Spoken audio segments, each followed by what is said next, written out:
A new regulator should be appointed to ensure charities do not hound people into making donations, according to a government-commissioned review.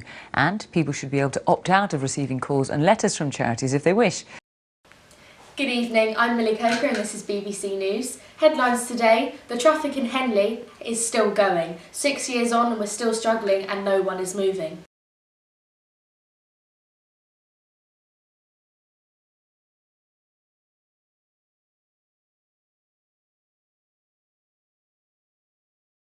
And Kale, tell us what the situation is there right now. Well, we've just had the law enforcement helicopter fly right overhead. I'm sure you heard it through the microphone here. This is still a very active scene here this afternoon. They have now roped off an even larger area from when we saw you here at about 4:30 this afternoon. Hi, I'm Jocelyn Davis and I'm going to be reporting on the traffic today. Behind me you can see an inflow of cars coming down the road. It's been going on since about 8 o'clock this morning. We've had many reports of people being late for school and work, and it's a problem that Henley Town Council says they're trying to tackle. Our reports say otherwise. With the inflow of traffic coming to the left and the right, you can see that it's a very, very busy time. Constantly we have these problems in Henley, and our readers believe that it needs to be addressed.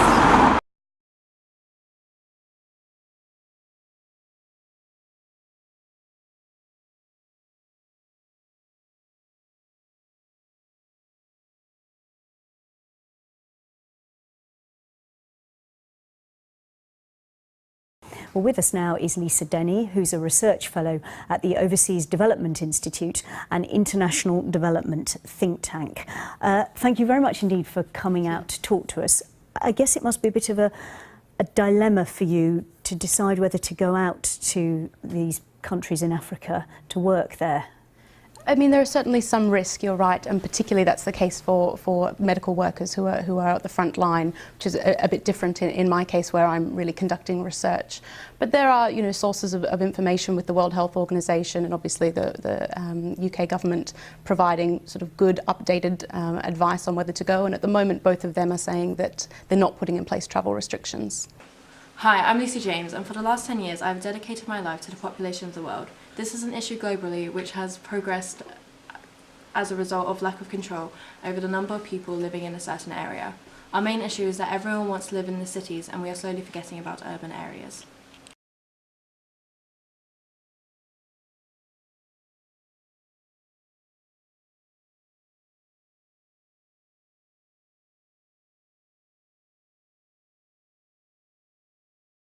Well, I had a decent night's sleep last night, and you know, I think it was important work.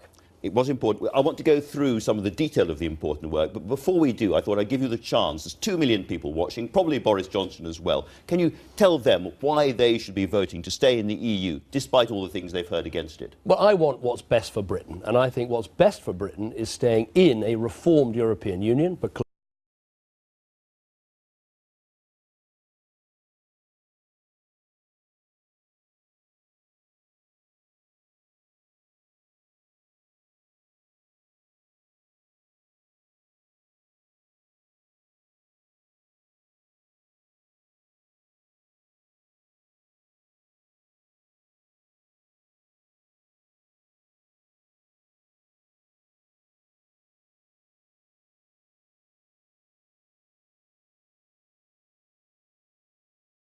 good grows with her.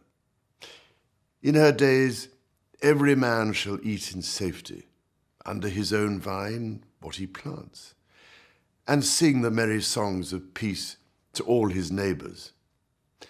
God shall be truly known, and those about her from her shall read the perfect ways of honour, and by those claim their greatness, not by blood.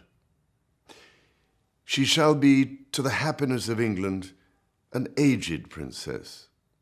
Many days shall see her, and yet no day without a deed to crown it.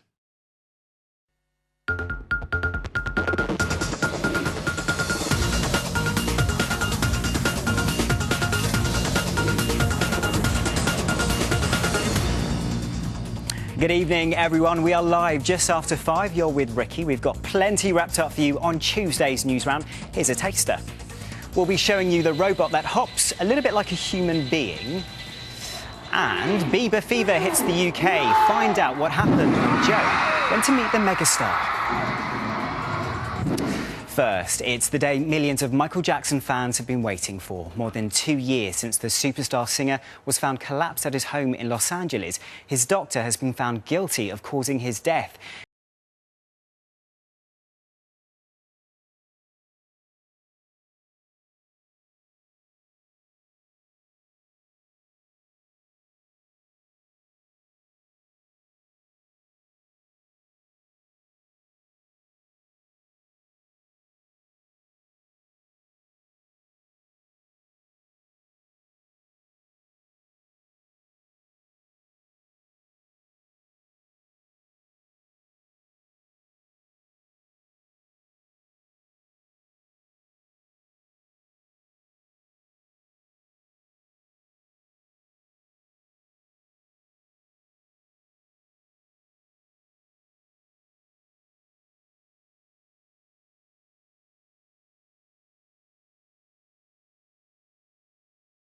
Matt, tell us about the situation for you when this magnitude 8.9 hit.